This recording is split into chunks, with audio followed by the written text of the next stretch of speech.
하체 비만이 생긴 유형에 따라서 좀 나눠서 봐야 됩니다. 다리가 더 살쪄 보이는 그런 분들이 있습니다. 그래서 그거를 나눠서 치료를 해야 되는데요.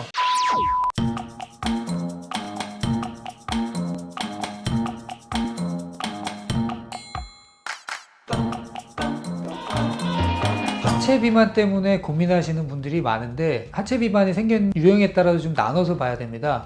이게 실제로 진짜 지방이 많은 건지, 아니면 우리 잘 부어서 그것 때문에 하체 비만이 있는 건지, 아니면 또 근육이 실제로 많아서 그것 때문에 다리가 두꺼운 건지, 체형에 문제가 있어서 또 어떤 분들은 다리가 더 살쪄 보이는 그런 분들이 있습니다. 그래서 그거를 나눠서 치료를 해야 되는데요. 일단은 지방이 많은 분들은 전형적으로 살찐 체질에 있는 분들이 많습니다. 그러니까 하체뿐만이 아니고 복부라든가 팔뚝 이런 데도 다 전반적으로 살이 많은 분들이 있습니다. 특히나 사춘기라든가 아니면 임신 출산기를 겪으면 그 시기에는 에스트로겐의 분비가 증가하면서 하체 쪽에 그 지방이 축적이 많이 되는 시기입니다. 그렇기 때문에 그럴 때는 더욱더 하체 비만이 생길 수가 있는데요. 이런 분들은 이제 전형적으로 하체만 살을 뺀다기보다는 전체적으로 몸에 있는 살을 빼고 싶어 하는 분들이 많습니다. 그래서 이런 분들한테는 일반적으로 하는 다이어트 방법이죠. 식욕을 억제하면서 포만감을 주는 그런 한약을 복용을 하면서 운동을 많이 하고 전체적으로 살을 빼면서 하체 비만을 줄일 수가 있습니다. 특히나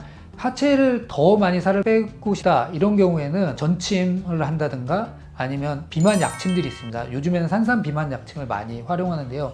이런 약침들을 맞으면 부분 비만에 굉장히 효과가 좋습니다. 그래서 이렇게 병행을 하게 됩니다. 부종이 있는 분들은 어떤 경우냐면 아침과 저녁에 다리 사이즈가 차이가 난다거나 아니면 양말 자국이 선명하게 남는 분들, 다리에 쥐가 나거나 저리거나 이런 증상이 좀 많은 분들은 다리가 부어 있을 가능성이 높습니다. 그래서 이런 분들은 평상시에 앉아서 오래 생활하는 습관이 있거나 아니면 짠 음식을 좋아하는 이런 습관을 가지고 있는 경우가 많습니다. 그래서 이런 분들은 이제 원인을 보면은 한의학적으로는 기혈이 아예 부족을 해서, 그러니까 혈액순환 자체가 좀 잘 안 되는 분들이죠. 그런 것 때문에 순환이 안 되고 정체되다 보니까 하체가 많이 부으면서 이렇게 하체 비만이 생길 수가 있고요. 아니면 스트레스가 많은 분들도 있습니다. 스트레스가 많으면 스트레스 기운이 몸 안에서 이제 꽉 막혀 있기 때문에 전체적으로 상하 순환을 막게 됩니다. 그러다 보면 하체 쪽에 비만이 생길 수가 있습니다. 그래서 이런 분들은 기혈을 많이 도와준다거나 아니면 몸에 있는 스트레스 기운을 풀어주는 쪽으로 한약을 드시면서 부종을 효과적으로 치료해야 하체 비만이 해결이 됩니다. 그리고 근육이 많은 분들이 또 있습니다. 이런 분들은 사실은 살을 빼기가 사실 쉽지는 않은데요. 또 이런 분들이 살을 뺀다고 막 운동을 하시면 오히려 근육이 더 발달을 해서 오히려 더 두꺼워지기도 합니다. 따라서 이런 분들은 운동을 하더라도 요가라든가 아니면 가벼운 걷기 같이 좀 저강도로 완만한 그런 운동을 추천을 해드리고, 또 근육이 많이 뭉쳐있는 부분 경결점에는 침을 놔서 그런 경결점을 풀어주면 라인이 좀 더 부드러워지고 이뻐지는 효과를 낼 수가 있습니다. 그리고 마지막으로는 체형적으로 문제가 있어서 실제로는 살이 그렇게 찐 건 아닌데 살이 찐 것처럼 보이는 분들이 있습니다. 이런 분들은 대표적으로 골반이 앞으로 기울어져 있는 분들이 있습니다. 골반이 앞으로 기울어지는 것은 평상시 자세가 안 좋아서 골반이 기울어질 수도 있고, 아니면 여성분들은 임신과 출산을 겪을 때 임신기에 사실 배가 나오면 골반은 앞으로 기울어지는 경향이 생깁니다. 그런데 출산을 하고 나면 사실 그 앞으로 기울어지는 골반이 다시 돌아와야 하는데 그게 돌아오지 않고 계속 유지가 되는 분들이 있습니다. 이렇게 되면 임신 후에 살을 빼더라도 체중은 비슷해졌는데 바지가 안 맞는다거나 이런 말씀을 하시게 됩니다. 그리고 체형적으로 문제가 생겨서 하체 비만이 생기게 되면 유독 아랫배가 좀 많이 나오는 경향, 그러니까 윗배보다는 아랫배가 많이 나온다고 말씀을 하시고, 정면에서 봤을 때 허벅지 옆에 살이 볼록 튀어나오는 그런 경향을 보입니다. 이것을 저희가 새들백이라고 얘기를 하는데요. 말 안장에 보면 말 안장 옆에 가방을 이렇게 실어 놓는 경우 있지 않습니까? 그럴 때 그게 이제 볼록 튀어나오는 그런 양상을 보이는데 그걸 새들백이라고 하는데, 실제로 이렇게 똑바로 정면으로 섰을 때 다리, 허벅지 옆쪽이 그런 식으로 튀어나온 분들이 있습니다. 이런 분들은 대부분 체형적인 문제로 다리가 더 두꺼워져 보이는 경우라고 보시면 됩니다.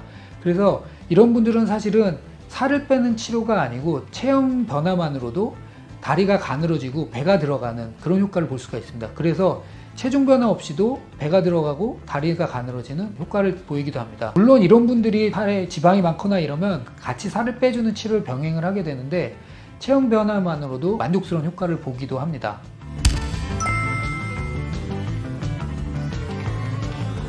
당연히 뭐 한방으로 좋은 결과를 볼 수가 있는데요. 이분이 이렇게 2개월 정도가 됐다 그러면 사실 지금 이제 살 빼기 시작해야 되는 시기입니다. 보통 출산 후 6주에서 8주 정도가 지나면 체중을 빼는 이제 다이어트를 시작할 수가 있는 시기라고 말씀드립니다. 한방 다이어트의 장점은 크게 몸에 부담 없이, 몸이 많이 지치거나 이런 것 없이 식욕을 떨어뜨리면서 허기짐을 이렇게 많이 느끼지 않으면서도 살을 뺄 수가 있습니다. 그리고 건강하게 살을 빼는 경우가 많기 때문에 요요가 오는 경우도 드뭅니다. 근데 이제 이런 경우에는 사실은 모유 수유를 하느냐 안 하느냐도 사실 중요한데요.